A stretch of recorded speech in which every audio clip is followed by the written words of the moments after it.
it actually is being used in the supply chain.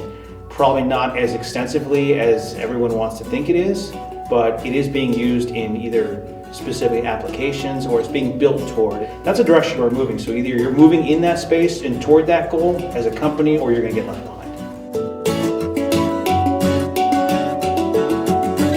AI is the answer, but at this point, not yet. First, you need the foundations, the people, the processes in place, and really ask that question, what is the business problem I'm trying to solve? And so then you can understand the expectations and the reality of working backwards to try to figure out what can you work on to solve the expectation.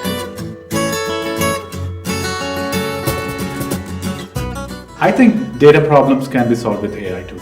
AI is able to understand the relationships between these data. For example, even if you give a product hierarchy, it can say, hey, this hierarchy is not complete, or these are missing attributions, or let's say you have been using this SKU for as a promotional SKU, I don't see that anymore in the data. It can really help in cleansing of the data and preparation for that.